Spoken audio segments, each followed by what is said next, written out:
एक बार प्रेम से कहिए, जय जय श्री राधे।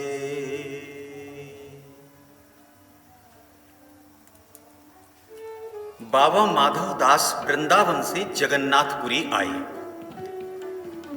तो संत स्वभाव से नित्य प्रति भिक्षा मांगने निकलते थे।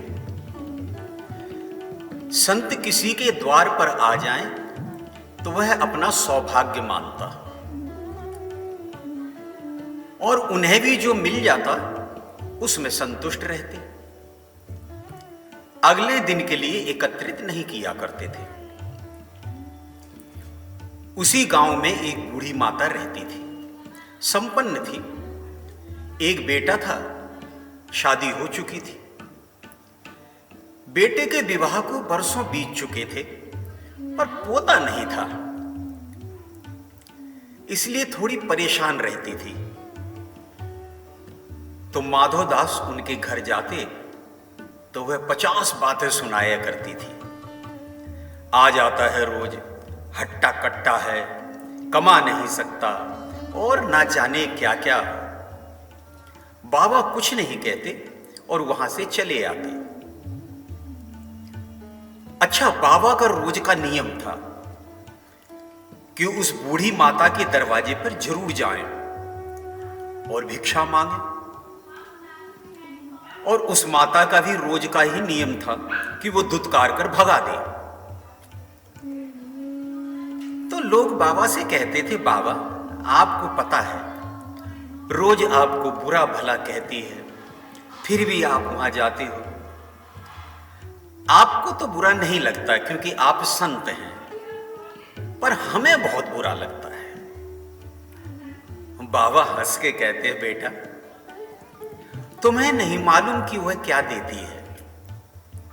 अरे वह तो वो देती है जो कोई नहीं देता। अरे गाली ही सही, कुछ तो देती है। हम तो जरूर जाएंगे। और हंस के चले जाते। खोद खाद धरती सहे, काट कूट बन राय, कुटिल बचन साधु सहे, सबसे सहा ना जाए। बाबा अपने नियम के अनुसार उसके द्वार पर आए तो माता को आज गुस्सा आ गया। आंगन लीप रही थी। अच्छा, पुराने समय में चिकनी मिट्टी से आंगन लीपा करते थे। एक डिब्बा होता था जिसमें चिकनी मिट्टी और गोबर का घोल बनाकर रखते थे और उसमें एक कपड़ा डाल देते थे। उसी से आंगन लीपा करते थे। बाबा ने कहा, माई भिक्षा दो।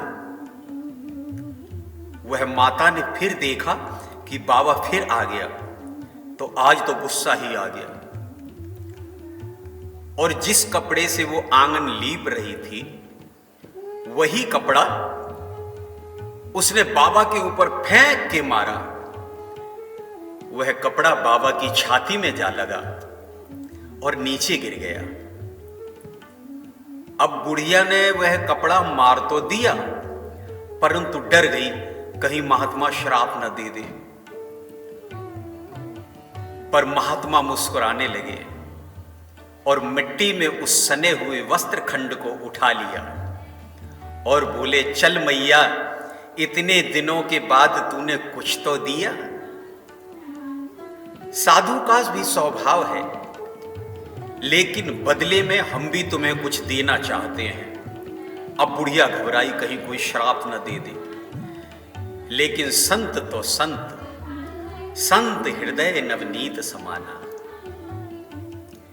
आज बाबा ने कहा, संत माधव दास उत्तर इसका देगा, पोता अगर दिया है तो जा पोता तुझे मिलेगा।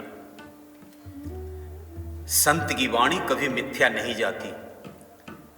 भगवान ने संत के वचनों का मान रखा और उस मैया के घर एक पोता हो गया। तब वह बूढ़ी माता बोली, पोता दियो न प्रेम सो, देखत दीन्हो मार। जब कोई पूछता तो वह कहती, मेरी मती मारी गई थी। ऐसे सिद्ध संत को मैं पहचान न सकी। मैंने क्रोध में आकर संत पर यह मिट्टी का सना हुआ कपड़ा ही फेंक कर मार दिया। ऐसे पुण्यन सो सखी मेरे पोता खेले द्वार। और उन संत ने क्रोध नहीं किया, मेरे सूने आंगन में खेलने के लिए एक पोते का आशीर्वाद दे दिया। जो मैं ऐसे संत को देती प्रेम प्रकाट, अगर मैं उस दिन क्रोध ना करती और प्रेम से उन्हें भिक्षा दे देती तो घर में संत उपजते जैसे ध्रुव प्रहलाद। तो शायद मेरे घर भी कोई सत्पुरुष ही जन्म लेकर आता। इधर माधवदास जी उस मिट्टी के सने हुए वस्त्र को अपनी कुटिया पर लाए और पानी से धोकर उसको स्वच्छ किया। फिर उसे घी में डाल दिया और उस कपड़े की छोटी छोटी बत्तियां बनाई और उसी बत्ती से ठाकुर जी के मंदिर में नित्य प्रतिदिन दीपक जलाया करते थे और बांके बिहारी से प्रार्थना करते थे, हे प्रभु मेरी वाणी की लाज रखना, उस बूढ़ी माता के घर एक पोता जरूर दे देना। वह वस्त्र का टुकड़ा जिससे बत्ती बनी थी अपने सौभाग्य की सराहना कर रहा था और कह रहा था, धन्य है सत्पुरुषों का संग, बदल देता जीवन का ढंग। पोता में लोटा पड़ा जहां रक्त और पीव, चौके में फेरा जाता मरते थे लाखों जीव।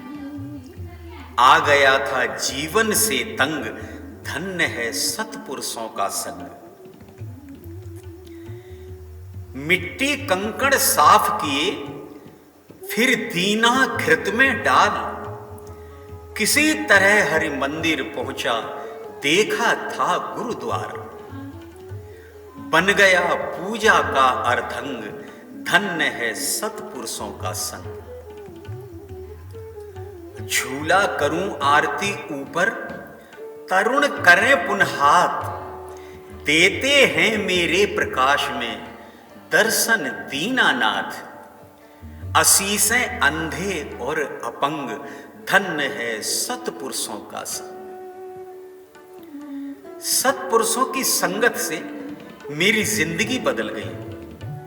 कहां मैं उस मिट्टी में पड़ा रहता था, लेकिन किसी सत्पुरुष के छूने मात्र से मेरा जीवन बदल गया। जब उस कपड़े की जिंदगी बदल सकती है तो हमारी क्यों नहीं। बस जहां कोई सद्गुरु मिल जाए तो देर नहीं करनी चाहिए। जात न पूछो साधु की, पूछ लीजिए ज्ञान। मोल करो तलवार को, पड़ा रहन दो म्यान। प्रेम से कहें राधे राधे।